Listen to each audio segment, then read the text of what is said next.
बिस्मिल्लाहिर्रहमानिर्रहीम and welcome to my YouTube channel. तो प्यारे स्टूडेंट्स, आज का हमारा टॉपिक है introduction to civil procedure code. सबसे पहले मैं आपको बताना चाहता हूं कि पार्टीज क्या होती है। जो भी शख्स किसी दूसरे शख्स के ऊपर मुकदमा दाखिल करता है, सिविल सूट दाखिल करता है, उसे हम कहते हैं प्लेंटिफ। और जिस शख्स के खिलाफ वो केस दाखिल हो रहा होता है, जिसने जवाब आकर अदालत के अंदर दाखिल करना होता है, उसे हम कहते हैं डिफेंडेंट। तो यहां पर जो सबसे पहले आप लोगों को चीज समझनी है, क्योंकि पाकिस्तान की अदालतों के अंदर 80% ऑफ द केसेस जो है वो वांट ऑफ जुरिस्डिक्शन के ऊपर डिसमिस किए जाते हैं कि आखिरकार ये जुरिस्डिक्शन है तो है क्या, और ये कितने किस्म की होती है। जुरिस्डिक्शन आसान अल्फाज में हम कहते हैं हद के कानून को, कि यानी कि ये आपकी हद है, इस हद तक आप जिसे कहते हैं कि आगे बढ़ सकते हैं, इससे आप आगे नहीं बढ़ सकते। अगर मैं आपको समराइज कर बताऊं, जुरिस्डिक्शन बुनियादी तौर पर बुकिश लैंग्वेज के अंदर दो किस्म की होती है, एक होती है पेक्यूनरी और दूसरी होती है टेरिटोरियल।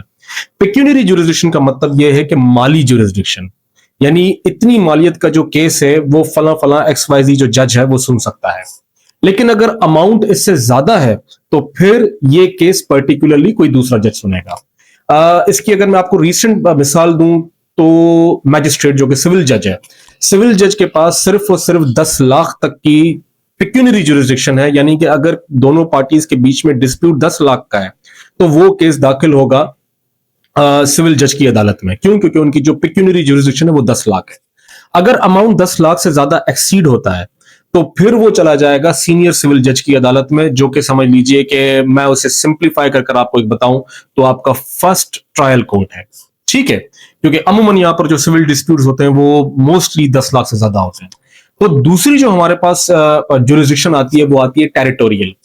टेरिटोरियल जुरिस्डिक्शन बेसिकली हम उसे आसान अल्फाज में कहते हैं, समझ लीजिए कि जमीनी हदूद, और ये प्रॉपर्टी के केसेस के ऊपर अक्सर अप्लाई की जाती है। समझ लीजिए कि अगर कोई भी शख्स प्रॉपर्टी, इमूवेबल प्रॉपर्टी की रिकवरी का केस दाखिल करना चाह रहा है तो वो मुकदमा उस अदालत के अंदर दाखिल करेगा जिस अदालत की टेरिटोरियल जुरिस्डिक्शन में वो प्रॉपर्टी मौजूद है। अगर वो प्रॉपर्टी 2 से 3 अदालती टेरिटोरियल जुरिस्डिक्शन में फॉल हो रही है तो फिर वो किसी ना किसी एक अदालत के अंदर वो केस दाखिल कर सकता है। अब यहां पर जो सबसे मुनफरिद चीज है, ये basically section 16 civil procedure code से हमें मालूमात मिलती है। जो यहां पर सबसे मुनफरिद चीज है वो है इसका क्लॉज सी, कि मॉर्गेज से रिलेटेड जितने भी मैटर्स होंगे वो बेसिकली उस कोर्ट के अंदर दाखिल हो सकते हैं जहां पर कॉज ऑफ एक्शन हुआ हो। मॉर्गेज का मतलब है गिरवी रखना। अगर कोई भी शख्स अपनी प्रॉपर्टी गिरवी करवाता है और गिरवी करवाने के बाद जब वो टाइम के ऊपर रकम कर्जे की अदा नहीं कर सकता तो समझ लीजिए कि जब उसके खिलाफ केस दाखिल होगा उसे हम कहेंगे सूट फॉर फॉरक्लोजर। ठीक है, और अगर उसने अपनी रकम अदा कर दी है और अब वो अपनी प्रॉपर्टी के डॉक्यूमेंट्स वापस डिमांड कर रहा है तो उसे हम कहेंगे सूट फॉर रिडेम्पशन। तो यहां पर मॉर्गेज सेक्शन 16 का क्लॉज सी, मॉर्गेज से रिलेटेड जो मामलात हैं वो एक प्रोविजन है, और वो प्रोविजन ये है कि मॉर्गेज से रिलेटेड जो भी केसेस होंगे वो उस अदालत के अंदर दाखिल किए जा सकते हैं जहां पर कॉज ऑफ एक्शन हुआ हो, वरना जहां पर प्रॉपर्टी सिचुएटेड है उसी ही कोर्ट की हदूद में वो मुकदमा दाखिल होगा। अच्छा, अब अगर तीसरी जो यहां पर एक हमारी यहां पर फर्दर जो डिस्कशन आ जाती है वो ये आ जाती है कि अगर किसी शख्स ने किसी दूसरे शख्स के साथ गलत किया है, उसके पैसे खा गया है, फॉर एग्जाम्पल एक आसान अल्फाज मिसाल है, तो मुकदमा उस कोर्ट के अंदर दाखिल होगा जिस कोर्ट के अंदर डिफेंडेंट, यानी कि जिसके खिलाफ जो आपके साथ ये नाइंसाफी कर गुजरा है, जहां पर डिफेंडेंट रह रहा है, अपना कारोबार कर रहा है, या फिर जहां पर कॉज ऑफ एक्शन हुआ है। तो ये चीज आप लोगों ने ध्यान में रखनी है। अब अगर मैं प्रैक्टिकल नॉलेज की तरफ आपके पास आऊं तो जुरिस्डिक्शन 3 किस्म की होती है। बुकिश लैंग्वेज के तहत पेक्यूनरी मैं आप लोगों को एक्सप्लेन कर चुका हूं, जो कि सेक्शन 6 के अंदर एड्रेस की गई है। उसके बाद टेरिटोरियल, जो कि सेक्शन 16 के अंदर एंटरटेन की गई है।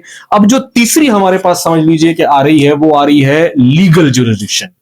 ये बेसिकली हमें डिराइव होकर मिलती है सेक्शन 9 से, और सेक्शन 9 सिविल प्रोसीजर कोड हमें क्या कह रहा है कि courts shall try all suit unless they are barred, यानी अदालत हर उस केस को चला सकती है, सुन सकती है जहां पर कानून उसको इजाजत दे रहा है, और अगर कानून ने उसे इजाजत नहीं दी तो वो उन मुकदमात को नहीं सुन सकते, नहीं चला सकते।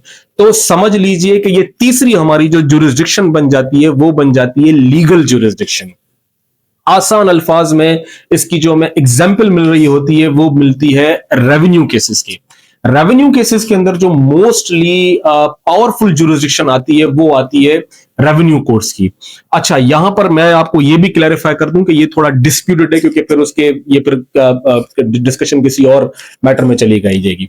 अब आप इसको ऐसे भी ले सकते हैं कि फैमिली से रिलेटेड केसेस, फैमिली से रिलेटेड केसेस कभी भी किसी सीनियर सिविल जज की अदालत में डायरेक्टली दाखिल नहीं हो सकते। क्यों? क्योंकि उनको सुनने के लिए एक सिविल जज फैमिली जज बन जाता है, तो वो जो फैमिली जज है उसने उस केस को चलाना है under the special family courts act, और उसके ऊपर सिविल प्रोसीजर कोड अप्लाई नहीं होगा।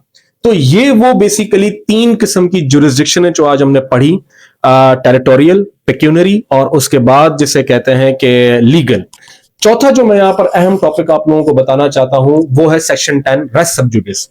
अगर दो पार्टियों के बीच में मुकदमा चल रहा है और लिटिगेशन ऑन गोइंग है, तो वो दोनों पार्टियां और सेम रिलीफ दोबारा किसी तीसरी कोर्ट में से क्लेम नहीं कर सकती। इसे हम कहते हैं रेस सब जुडिस। ये एक किस्म का बार है कोर्टों के ऊपर जिनके पास इख्तियारात मौजूद है कि वो केस चला सकती है, जिनके पास टेरिटोरियल, पेक्यूनरी, लीगल तमाम तरह जुरिस्डिक्शन मौजूद है। लेकिन एक बार आ गया कि अगर इसी से मिलता जुलता एक और केस ऑलरेडी किसी दूसरी अदालत में पेंडिंग है, तो फिर जब तक उसका फैसला नहीं हो जाता, उसका डिसीजन नहीं आ जाता, तो ऑटोमेटिकली वो केस इंस्टीट्यूट होगा। अंडर पेंडिंग है तो कोई दूसरी अदालत उस केस को नहीं सुन सकती। अब जो यहां पर तीसरा हमारा सबसे इंपॉर्टेंट टॉपिक है वो है सेक्शन 12, जिसके 2 पार्ट्स हैं। एक है बार टू फर्दर सूट्स, जो कि हमें यह वाजे कर रहा है कि अगर प्लेंटिफ बाय मीन ऑफ किसी भी कानून के तहत उसके ऊपर एक बार इंपोज कर दिया गया है कि वो सिविल सूट दाखिल नहीं कर सकता, उसके पास रेमेडी अवेलेबल नहीं है, तो फिर वो बार उसके ऊपर, वो डिसेबिलिटी उसके ऊपर इंपोज हो जाती है। लेकिन इसका जो मोस्ट ऑपरेटिव पार्ट है वो ऑपरेटिव पार्ट ये है कि अगर कोई इंसान कोई डिक्री, कोई जजमेंट, कोई फैसला अपने हक में by way of misrepresentation, fraud के हासिल करता है, तो उस डिक्री को आप उसी कोर्ट के अंदर चैलेंज कर सकते हैं। अब आपके जहनों में सवाल आ रहा होगा कि डिक्री क्या है। डिक्री एक फॉर्मल एक्सप्रेशन है, एक समझ लीजिए कि प्रिसाइज किस्म का हमारा जजमेंट का फॉर्मेट है, जो कि बताती है कि पार्टीज के राइट्स क्या हैं, इन दोनों के बीच में डिस्प्यूट क्या है, और उसके बाद अदालत समझ लीजिए कि जजमेंट के प्रिसाइज फॉर्म को हम डिक्री कह रहे होते हैं। तो नेक्स्ट लेक्चर के अंदर जो कि हमारा होगा वो बड़ा इंपॉर्टेंट होगा, उसमें आप लोगों को एक्सप्लेन करूंगा कि रेस जुडिकाटा क्या है। अगर आपने मेरे यूट्यूब चैनल को फॉलो नहीं किया तो उसे फौरी तौर पर फॉलो कर दीजिए। शुक्रिया, अल्लाह हाफिज।